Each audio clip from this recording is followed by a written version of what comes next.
Evangelho segundo Lucas, hoje a leitura do capítulo número 5. E nesse capítulo nós vamos ver como a graça de Deus se revela na prática sobre a vida dos pecadores.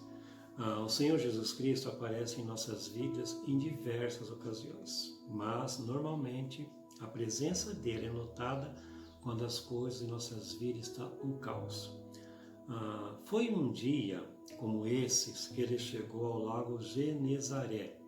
Pescadores experientes haviam dado o melhor de si, porém não pescaram nada. Versículo 1 e 2. Aconteceu que ao apertá-lo a multidão para ouvir a palavra de Deus, estava ele junto ao lago de Genezaré e viu 2 barcos junto à praia do lago, mas os pescadores, havendo desembarcado, lavavam as redes. Então Jesus Cristo apareceu, ele usou o barco ali como um púlpito para pregar, para falar. Versículo 3 diz assim: entrando em um dos barcos, que era o de Simão, pediu-lhe que o afastasse um pouco da praia e, assentando-se, ensinava do barco as multidões. E aí depois então o Senhor lança uma proposta, versículo número 4. Quando acabou de falar, disse a Simão: faze-te ao largo e lançai as vossas redes para pescar. Vá para onde as águas são mais profundas, e a todos lancem as redes para a pesca.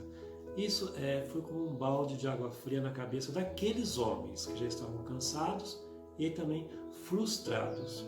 Voltar a fazer o que não deu certo. Por que isso seria uma boa ideia?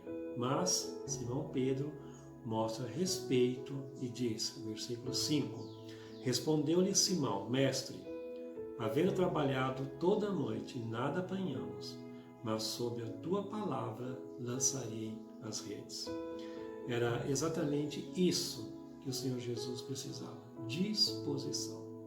Pois bem, ao seguir a orientação do Senhor, o resultado foi completamente diferente. Pegaram tal quantidade de peixes que as redes começaram a rasgar-se, ao ponto de eles começarem a afundar. Então, após testemunhar o grande milagre de Jesus, Pedro ficou profundamente constrangido com a presença do Mestre e pediu que o deixasse ali mesmo, pois não era digno de sua presença. Versículo 8. Vendo isto, Simão Pedro prostrou-se aos pés de Jesus, dizendo: Senhor, retira-te de mim, porque sou pecador. A atitude, então, de Jesus surpreende. Ele fala: não tenha medo, de agora em diante você será pescador de homens.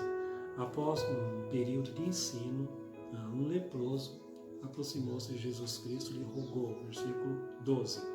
Aconteceu que, estando ele numa das cidades, veio à sua presença um homem coberto de lepra, e ao ver a Jesus, prostrando-se com o rosto em terra, suplicou-lhe: Senhor, se quiseres, pode purificar. A resposta de Jesus, mais uma vez, surpreende: quero, seja purificado. E imediatamente a lepra o deixou. Então a fama de Jesus crescia cada vez mais. As pessoas queriam estar perto de Jesus. Apesar disso, ele sabe qual é a escolha dele. Versículo 16. Ele, porém, se retirava para lugares solitários e orava.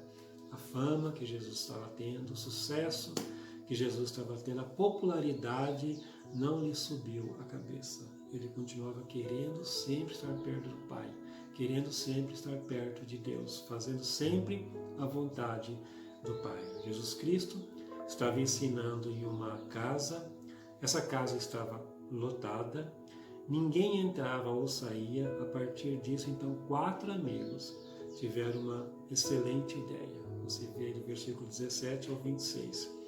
Eles entraram com um amigo deles pelo telhado e o fizeram. Imagina a cena, no meio do culto, alguém retirando a cobertura da casa. E Jesus, ao ver o enfermo diante de si, ele disse, versículo 20, vendo-lhes a fé, Jesus disse ao paralítico: homem, estão perdoados os teus pecados. Então isso deu a maior confusão. Os fariseus ficaram indignados, querendo saber quem era Jesus para perdoar pecados. Pois bem, Jesus deu a resposta, versículo 24. Mas para que saibais que o Filho do Homem tem sobre a terra autoridade para perdoar pecados, disse ao paralítico: eu te ordeno, levanta-te, toma o teu leito e vai para casa. Imediatamente ele se levantou, pegou a maca e foi louvando a Deus para casa. Aí Jesus ele vai até a coletoria e ali ele encontra Levi, que é Mateus.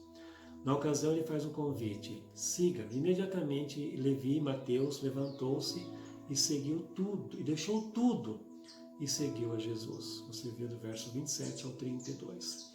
Após isso, então, feliz de ter conhecido a Jesus, Levi organiza um banquete e chama todos os seus amigos. Jesus Cristo vai ao banquete e come com eles. Na cultura judaica, o momento da refeição é sagrado. É algo que você só faz com pessoas próximas e dignas. Quando os religiosos viram a cena, ficaram espantados e questionaram: por que vocês comem e bebem com publicanos e pecadores? Então Jesus respondeu, versículo 31 e 32. Respondeu-lhes Jesus: os sãos não precisam de médicos, e sim os doentes. Não vim chamar justos, e sim pecadores ao arrependimento. Aí questionaram Jesus por que os seus discípulos não jejuam. O que Jesus responde, verso 34 e 35. Jesus, porém, lhes disse: podeis fazer jejuar os convidados para o casamento enquanto está com eles o noivo? Dias virão, contudo, em que lhes será tirado o noivo. Naqueles dias, sim, jejuarão. E assim nós encerramos a leitura do capítulo do dia de hoje. Que Deus te abençoe, que a paz do Senhor seja com você e esteja no teu lar.